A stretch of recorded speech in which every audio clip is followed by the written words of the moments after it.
Hello friends, welcome to commerce lectures. आज मैं आपको कराने वाली हूँ class 11 business studies and the topic is cooperative society. बोलो चाहे कोऑपरेटिव ऑर्गेनाइजेशन बोलो। तो सबसे पहले मैं इसके बारे में आपको डेफिनेशन के बारे में बताती हूँ कि एक्चुअली में कोऑपरेटिव सोसाइटी क्या होते हैं। So, cooperative societies are a voluntary association of persons who join together for mutual help. Cooperative society क्या होते हैं? कुछ लोगों की वॉलेंट्री एसोसिएशन होते हैं। वॉलेंट्री मीन्स जब कुछ लोग अपनी इच्छा अनुसार, वॉलेंट्री मीन्स अपनी इच्छा अनुसार एक दूसरे से जुड़ते हैं, ठीक है।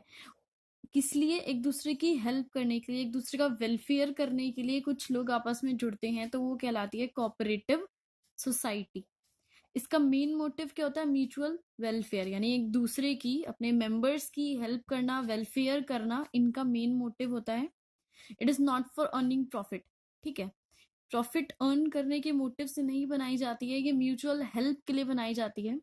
ऐसा नहीं है कि बिल्कुल इनका मोटिव होता ही नहीं अर्न करना, ठीक है। हर कोई पैसा कमाना चाहता है, हर कोई प्रॉफिट कमाना चाहता है, बट जो प्राइमरी मोटिव है वो है वेलफेयर करना। उसके बाद सेकेंडरी मोटिव हमारा आता है अर्निंग प्रॉफिट। इसमें मिनिमम मेंबर्स जो है कितने चाहिए होते हैं? 10, यानी अगर 10 मेंबर्स हैं तभी कोऑपरेटिव सोसाइटी बना सकते हैं। मिनिमम 10 से कम लोग नहीं बना सकते हैं कोऑपरेटिव सोसाइटी। इसका जो रजिस्ट्रेशन है वो कंपलसरी है, यानी आपकी जो कोऑपरेटिव सोसाइटी है उसका रजिस्ट्रेशन कराना कंपलसरी है, आपको कराना ही पड़ेगा अंडर कोऑपरेटिव सोसाइटीज एक्ट 1912, ठीक है। ये इसका एक्ट है, इसके अकॉर्डिंग, इसके अंडर आपको रजिस्ट्रेशन कराना पड़ेगा अपना कोऑपरेटिव सोसाइटी का।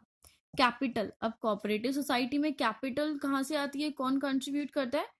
Contributed bye its members. जो 10 लोग हैं या जो 10 से ज्यादा लोग हैं, वो सब लोग मिलकर आपस में कैपिटल कंट्रीब्यूट करेंगे कोऑपरेटिव सोसाइटी में। तो ये इसके बारे में मैंने आपको बता दिया है कि कोऑपरेटिव सोसाइटीज क्या होती हैं, क्यों बनाई जाती हैं। फॉर एग्जाम्पल, मैं आपको एग्जाम्पल देती हूँ। जैसे आप इंडिविजुअली कोई मार्केट में चीज लेने जाते हैं, कुछ भी खरीदने जा रहे हैं, तो आपको वो काफी कॉस्टली पड़ेगी, बट तो इसलिए इसमें क्या किया जाता है, कोऑपरेटिव सोसाइटी में कुछ लोग आपस में मिलकर वॉलंटरली, यानी अपने इच्छा अनुसार, अपने कॉमन इंटरेस्ट के अकॉर्डिंग आपस में मिल जाते हैं, ग्रुप बना लेते हैं, कुछ कैपिटल कंट्रीब्यूट करते हैं, ठीक है, एक एसोसिएशन बना लेते हैं, और वो जो भी सामान उनका होता है वो खुद जो है डायरेक्ट होलसेलर से लेते हैं, ठीक है, बल्क में लेते हैं, क्योंकि सिंगल आप इंडिविजुअली कोई एक चीज खरीदे आपको कॉस्टली पड़ेगी।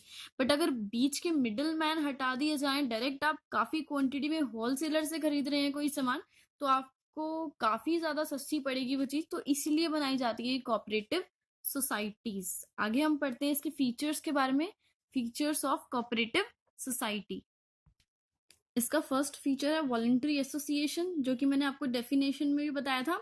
वॉलंटरी यानी अपनी इच्छा अनुसार इसमें मेंबर्स ऐड हो सकते हैं। एनी पर्सन कैन ज्वाइन और leave it according to his own will, मतलब अपनी इच्छा के अनुसार, अपने विल के अकॉर्डिंग कोई भी इंसान इसको कोऑपरेटिव सोसाइटी को ज्वाइन कर सकता है जब उसका मन करे, या लीव मतलब उससे छोड़ सकता है कोऑपरेटिव सोसाइटी को अपनी मर्जी से। बस उसके लिए उसको एक नोटिस देना पड़ेगा रिटर्न में, और कुछ नहीं। Membership is open to all members irrespective of their caste और religion.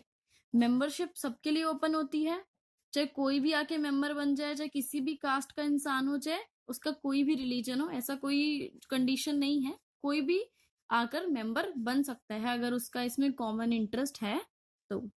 Second point is equal voting rights. अब इक्वल वोटिंग राइट्स क्या कह रहे हैं?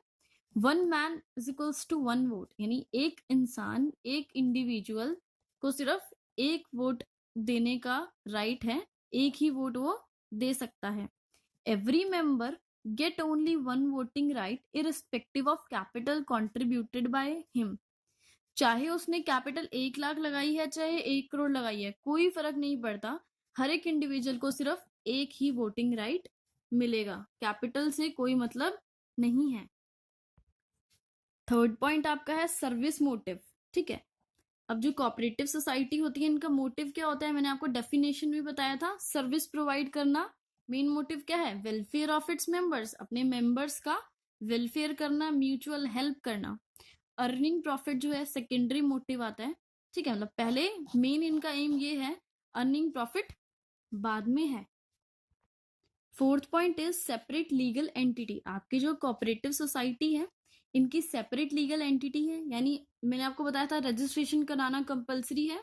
आप लोगों ने कोऑपरेटिव सोसाइटी को रजिस्टर्ड करा लिया, तो रजिस्ट्रेशन के बाद क्या होगा, उस कोऑपरेटिव सोसाइटी को सेपरेट लीगल एंटिटी मिल जाएगी।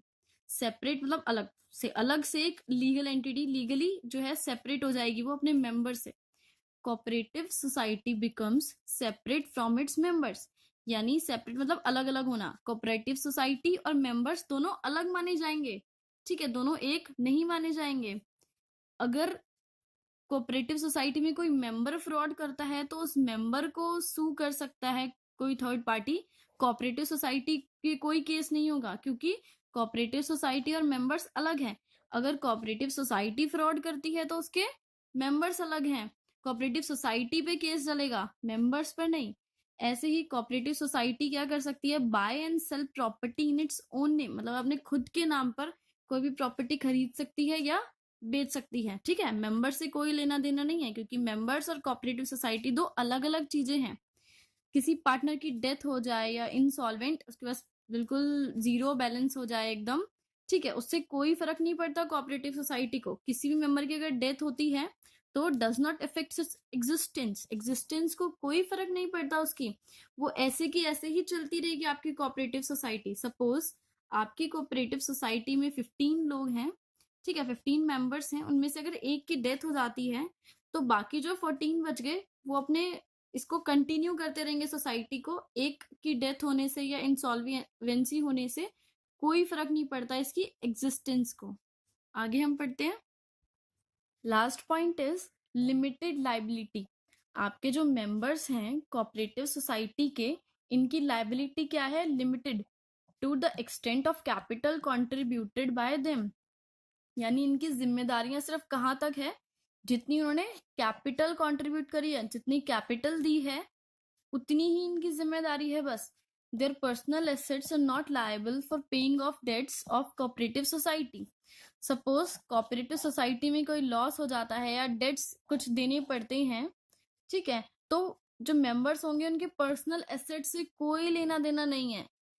अब फॉर एग्जाम्पल आप देखिए, कोऑपरेटिव सोसाइटी है, अगर उसको किसी को 10 लाख रुपीज देने हैं, ठीक है, तो मेंबर्स आपका जो है, सपोज आपने 1 लाख कंट्रीब्यूट किया था स्टार्टिंग में, जो कंट्रीब्यूशन दिया था, तो आप कितना रिस्पॉन्सिबल होंगे, सिर्फ 1 लाख तक। 1 लाख के ऊपर एक रुपया भी आप नहीं देंगे आपके पर्सनल एसेट्स को बेचकर, आपको कोई लेना देना नहीं है। सिर्फ आपने जितनी कैपिटल कंट्रीब्यूट करी थी, आपकी लाइबिलिटी सिर्फ उतनी ही है, इससे ज्यादा कुछ भी नहीं है। तो इसमें मेंबर्स जो है इस चीज को लेके काफी सेफ है, उनको सिर्फ उनकी कैपिटल जितना ही रिस्क उठाना पड़ता है, इससे ज्यादा कुछ भी नहीं।